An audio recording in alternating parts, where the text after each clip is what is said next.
उत्तराखंड के सभी विद्यार्थियों के लिए जो उत्तराखंड की तैयारी कर रहे हैं, तो उत्तराखंड का जीएस, चाहे वो अधिशासी अधिकारी हो, चाहे वो आपका दरोगा हो, चाहे वो आपका बंदी रक्षक हो, या फिर आपका आने वाले समय में जो आपके तिथि तय हुई है आपका आरओ एआरओ हो, उनके लिए बहुत महत्वपूर्ण उत्तराखंड का जो आपका पेपर है वो हमने मॉडल पेपर के रूप में बनाया है। तो इसमें आपके मैं इसे एक्सप्लेन कर दे रहा हूं।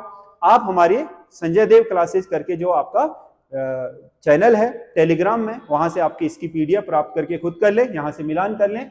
तो मैं यहाँ एक्सप्लेन कर दे रहा हूँ। उत्तराखंड का जीएस है, करंट अफेयर्स, जो उत्तराखंड का भूगोल, इतिहास, करंट, जो भी आपके यहाँ की संस्कृति है, सब कुछ सम्मिलित करके बनाने का प्रयास किया गया है। आपकी हर परीक्षा की दृष्टि से महत्वपूर्ण है, क्योंकि उत्तराखंड हर जगह आना अब क्या है, और अच्छे खासे रेशियो में आना तय है। तो इसी वजह से आपको उत्तराखंड में अच्छा एडवांटेज मिल सकता है अगर आपकी तैयारी बढ़िया हो तो। निम्नलिखित में से किस आपदा का उत्तराखंड में सबसे विनाशकारी प्रभाव पड़ सकता है? किस आपदा का सबसे, ये आपका सकता है, विनाशकारी प्रभाव पड़ सकता है। उत्तराखंड में जिस आपदा से सबसे ज्यादा विनाशकारी प्रभाव पड़ने की संभावना उत्तराखंड में जताई जाती है वो है भूकंप, क्योंकि जो आपके भारत में आने वाले टोटल भूकंप है उनके 68% भूकंप आपके हिमालयी क्षेत्र में आते हैं। और सबसे बड़ी बात यह है कि जो हमारा उत्तराखंड है, ये इस उत्तराखंड का ये वाला हिस्सा जोन 5 में है, जोन 5 और ये जोन 4। और जोन 5 का मतलब क्या है, अति संवेदनशील, जहां 8 और 9 के स्केल के क्या, रिक्टर स्केल के भूकंप आ सकते हैं, जिसमें मानव निर्मित सभी तरह की आपकी आकृतियां ढह सकती हैं। और 4 भी काफी है, क्योंकि 7 से ऊपर के रिक्टर स्केल के भूकंप होते हैं, इनमें भी जनहानि हो जाती है। तो उत्तराखंड में ये वाला जो हिस्सा है, जिसमें जितने भी जिले आ रहे हैं, ये सब आपके जोन 5 में। तो बहुत भयंकर खतरा है जोन 5 में होने के कारण। अगर कोई बड़ा भूकंप आ गया तो उत्तराखंड की जनधन की बहुत विशाल हानि हो सकती है, जो सामान्यतः अन्य से नहीं होती है, क्योंकि भूस्खलन आपके किसी पर्टिकुलर क्षेत्र पर होता है, यानी कि आबादी वाले क्षेत्र पर होता है, तो वो जरूर प्रभावित करता है, लेकिन उतने विस्तृत क्षेत्र को नहीं करता है जितना भूकंप कर सकता है या विशाल भूकंप कर सकता है। व्यास आश्रम किस जिले में स्थित है? व्यास आश्रम पिथौरागढ़ में है। अगर आप उत्तराखंड के मैप में देखोगे तो ये जो आपका नेपाल से साथ अभी विवाद चल रहा है, काला पानी, जहां से काली नदी निकलती है, वहीं पर आपका काला पानी में ही आपका व्यास आश्रम है, इस काली नदी के तट पर। निम्नलिखित में से कौन सा ताल नीले रंग के कमलों के लिए प्रसिद्ध है? निम्नलिखित में से कौन सा ताल नीले रंग के कमलों के लिए प्रसिद्ध है? यमताल, महासर ताल, बासुकी ताल या मंसूर ताल? तो इसमें से जो नीले रंग के कमलों के लिए प्रसिद्ध है वो है बासुकी ताल। बासुकी नाग के कारण आपका इस ताल का नाम बासुकी ताल पड़ा है। टिहरी जिले में स्थित है और अपने लाल रंग के जल के लिए जाना जाता है। इसमें जो कमल खिलते हैं उनका रंग है नीला। तो ये इसका सही आंसर है। अगला क्वेश्चन है, राज्य में सबसे कम वन क्षेत्रफल वाले जिलों का बढ़ता हुआ क्रम है। सबसे कम वन क्षेत्रफल, प्रतिशत नहीं, जिले के टोटल प्रतिशत के क्या अनुपात में प्रतिशत की बात नहीं हो रहा है, कम क्षेत्रफल कह रहा है। तो क्षेत्रफल में जो जिले छोटे होंगे उन्हीं का सबसे कम होगा। तो जो हमारा सबसे कम का बढ़ता हुआ क्रम है, सबसे कम चंपावत में है क्षेत्रफल, बनू का, फिर रुद्रप्रयाग में है, फिर बागेश्वर में और हरिद्वार में है। तो ये इसका डी आंसर सही है। थाला नामक बुग्याल किस जिले में स्थित है? थाला बुग्याल, थाला बुग्याल पिथौरागढ़ में है। बहुत अच्छे आपके जो ऊपर चरागाह है, भोटिया जनजाति जहां अपने जो पशु चराने के लिए ले जाती है पिथौरागढ़ में ऊपर की तरफ सौका, उनके लिए बहुत फेमस आपके क्षेत्र है ये। राज्य में कौन सी फसल खरीफ की फसल नहीं है? खरीफ, खरीफ मतलब उत्तराखंड में जो आपके बरसात के सीजन में उगाई जाती है। तो आपको पता है झंगोरा बिल्कुल बरसात की सीजन की फसल है, जो आपके धान के साथ होती है। कोदो, कोदो मतलब मडवा, ये भी आपके क्या धान के साथ ही होता है। चौलाई भी अभी होता है धान के साथ। मसूर नहीं होता, जो मसूर की दाल होती है वो गेहूं के साथ होती है, यानी कि रबी की फसल है। क्योंकि हम लीडिंग फसल क्या मानते हैं खरीफ की धान, और गेहूं को रबी की फसल मानते हैं। खरीफ की धान और रबी की गेहूं को मानते हैं। तो धान के साथ ही होती है ये सब, ये तीनों। झंगोरा भी इसी सीजन में होता है, कोदो भी और चौलाई भी।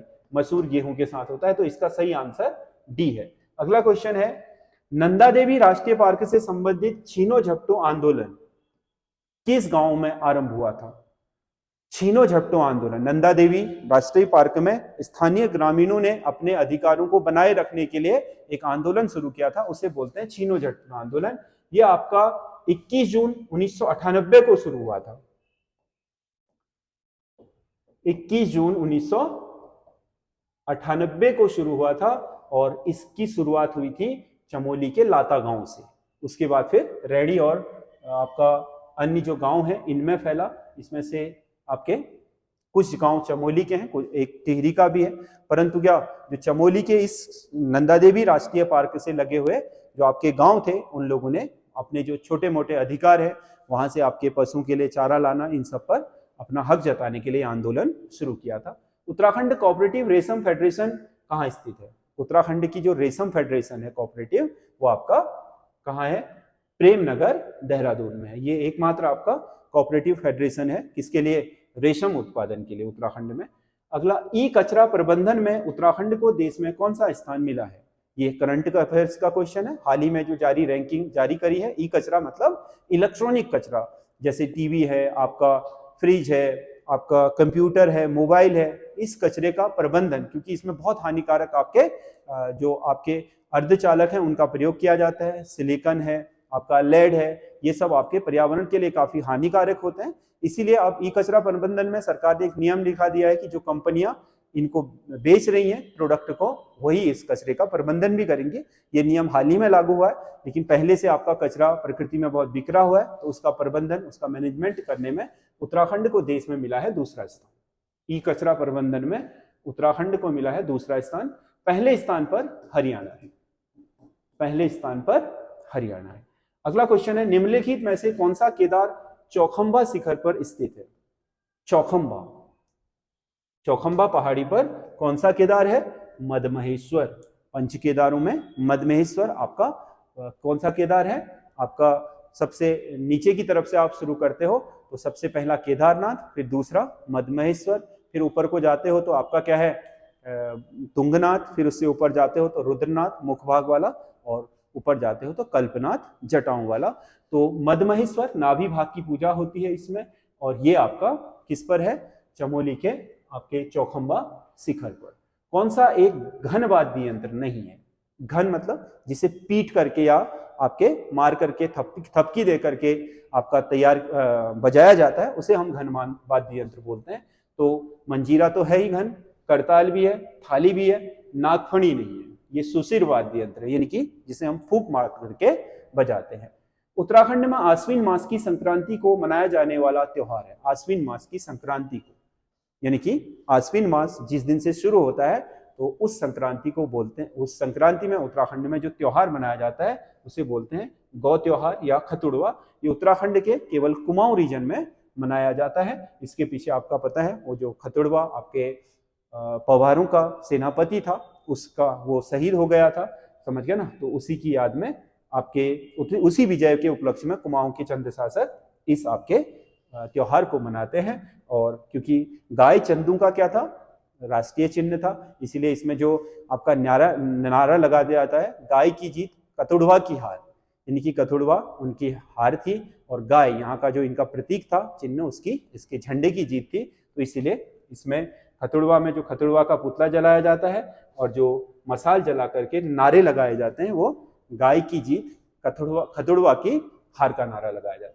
किस अंग्रेज कमिश्नर ने उत्तराखंड में सर्वाधिक बंदोबस्त कराए?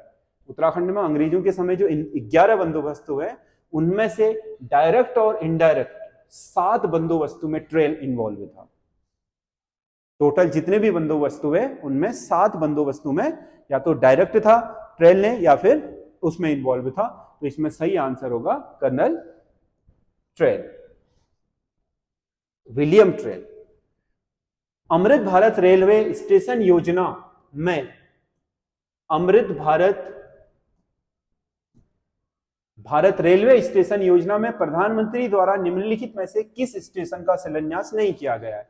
देखो, अमृत भारत जो आजादी का अमृत महोत्सव है 75वां साल, उसमें अमृत भारत रेलवे स्टेशन योजना शुरू की गई है, जिसमें आपके रेलवे स्टेशनों का सुधारीकरण, उन्हें हाईटेक बनाया जाना है। तो उत्तराखंड के इसमें 3 रेलवे स्टेशनों का शिलान्यास प्रधानमंत्री द्वारा किया गया था। रुड़की, हर्रावाला रुड़की हरिद्वार में, हर्रावाला देहरादून जिले में और लाल कुआं नैनीताल जिले में। काठगोदाम इसमें सम्मिलित नहीं है, तो इसका सही आंसर है सी।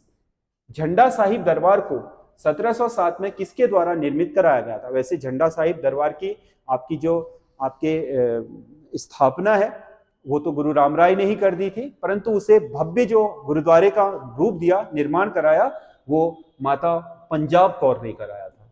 उनकी जो माता थी उन्होंने इसका निर्माण कराया, पंजाब कौर ने। अगला क्वेश्चन है, देवलगढ़ स्थित राजराजेश्वरी मंदिर का निर्माण किस पवार शासक ने कराया?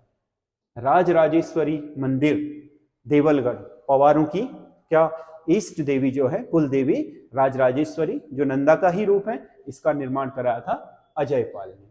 अजयपाल, क्योंकि देवलगढ़ को श्रीनगर से राजधानी इसी ने बनाया था और यहाँ पर एक ऊंचे चबूतरे पर अपनी अधिष्ठात्री देवी राजराजेश्वरी देवी का जो मंदिर है उसे निर्मित करवाया।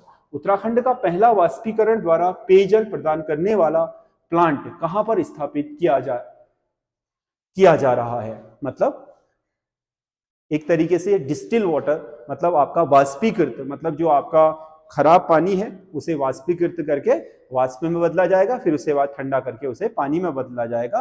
तो ये प्रोसेस आपके एक बड़े प्लांट के रूप में रुद्रपुर में स्थापित की जा रही है, जिससे रुद्रपुर में आपके जो जल स्रोत है जो आपके पीने योग्य नहीं है, उनसे पीने योग्य जल प्राप्त किया जा सकेगा। तो इसका सही आंसर रुद्रपुर है।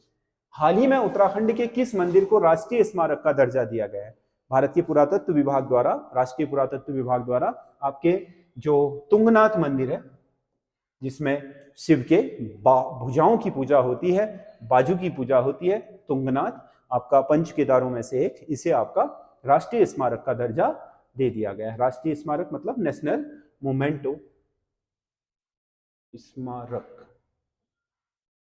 अगला क्वेश्चन है, उत्तराखंड में घरों तक विद्युत वितरण का कार्य कौन सा निगम करता है? उत्तराखंड जल विद्युत निगम, ये तो केवल जल से जुड़ा है, जो भी आपके जल विद्युत परियोजना है उनका निर्माण करता है और वहां बिजली पैदा करके उसे किसको भेज देता है? पिटकुल को। उत्तराखंड विद्युत निगम, इन सभी की सर्वोच्च संस्था उत्तराखंड विद्युत निगम है। जितने प्रकार की भी विद्युत परियोजना है ये इसके अधीन होती है। ये सबके, ये आपका यूजेवीएनएल है, ये यूवीएन मतलब उत्तराखंड विद्युत निगम।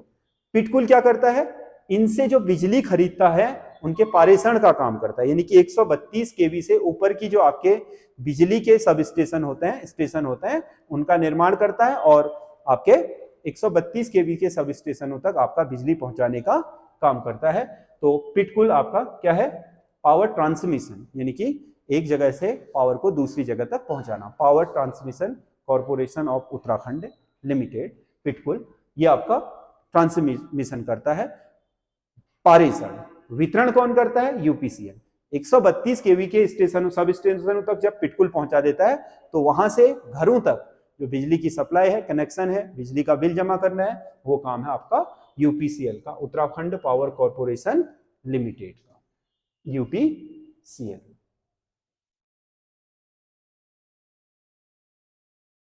अगला क्वेश्चन है, पंचक की घराट को केंद्र सरकार द्वारा लघु उद्योग का दर्जा किस वर्ष दिया गया? उत्तराखंड की 500 साल से पुरानी आपकी ये पद्धति है। कहा जाता है कि चाइना से इंपोर्ट की थी ये पद्धति उत्तराखंड ने। यहाँ के नदियों में, धारों पर क्या आपके टरबाइन चला करके बिजली पैदा करना या ऊर्जा पैदा करके आपका चाक चला करके चक्की पीसने के लिए घराटों का प्रयोग किया जाता था, जिन्हें पंचक्की भी कहा जाता है। तो इन घराटों को आपके सरकार द्वारा, केंद्र सरकार ने 2001 में इन्हें लघु उद्योग का दर्जा दे दिया था, ताकि उत्तराखंड की विरासत भी बची रहे और जो बिजली पैदा करने का आपका क्या है, एक प्राकृतिक संसाधन है, मतलब प्रकृति को बहुत लॉस नहीं करता है, ये आपका बहुत शानदार, यानी कि पर्यावरण के मित्र, इको फ्रेंडली है ये संसाधन, इसीलिए इसे ये आपका दर्जा मिला हुआ है।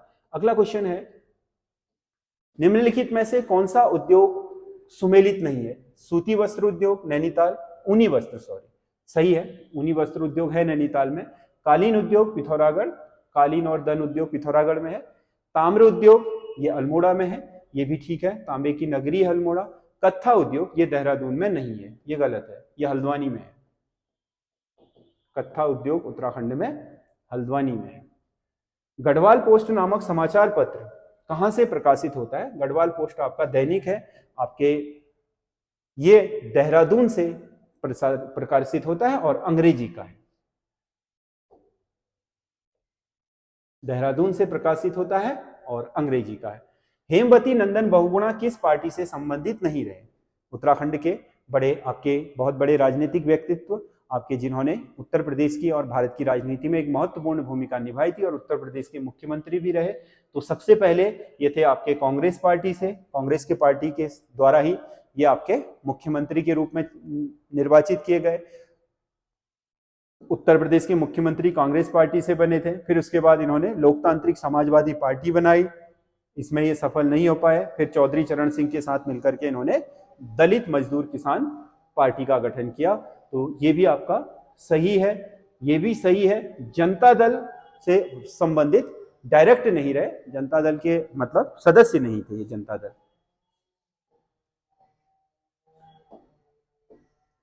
अगला क्वेश्चन है, देश का सबसे बड़ा ट्यूलिप गार्डन लगाने की योजना राज्य में किस जिले में बनाई जा रही है? ट्यूलिप का मतलब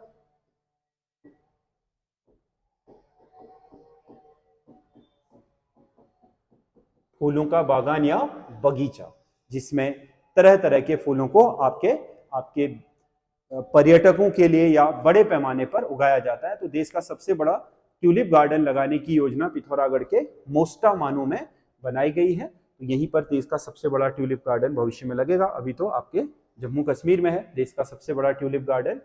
उत्तराखंड का पहला खुले में शौच मुक्त शहर बना। खुले में शौच मुक्त शहर मतलब जहां पर संपूर्ण रूप से लोगों के पास अपने टॉयलेट हैं। तो ऐसा शहर बना है उत्तराखंड का पहला नगरीय निकाय है हरबर्टपुर। कौन सा है?